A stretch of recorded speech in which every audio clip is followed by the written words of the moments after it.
प्रस्तावना के 3 चरण।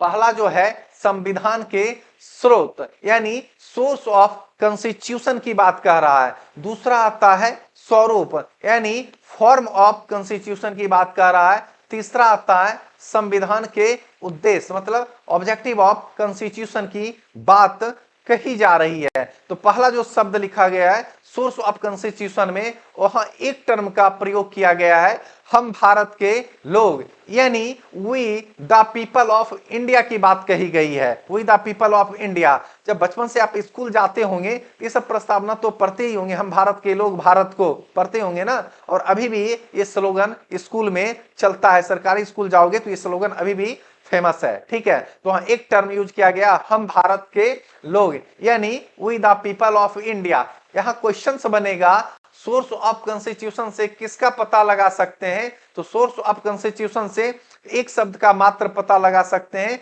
वह शब्द है we the people of India. और इसका मतलब क्या होता है? अर्थात भारत की जनता ही वह शक्ति है जो संविधान को ताकत देती है। अब एक बात बताओ, आप हैं तब हम पढ़ा रहे हैं ना, संविधान किस पे लागू होगा? आप पे लागू होगा। जनता है तभी संविधान लागू हो रही है। ठीक है, आप यहां नहीं पढ़ोगे तो किसको पढ़ाएंगे? टेबल कुर्सी को पढ़ाएंगे नहीं ना।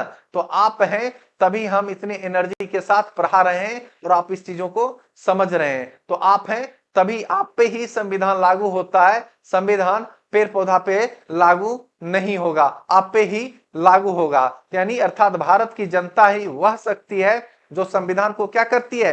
ताकत देती है। फिर वह संविधान सर्वोच्च शक्तिशाली होते हुए भी क्या है? पूरे प्रशासनिक व्यवस्था को क्या करती है? व्यवस्थित रूप देती है। तो सीधा सा यहां से पीटी के पॉइंट ऑफ व्यू से क्वेश्चंस आएगा, सोर्स ऑफ कॉन्स्टिट्यूशन से किसका पता लगाएंगे? We the people of India. इतना याद रखिएगा।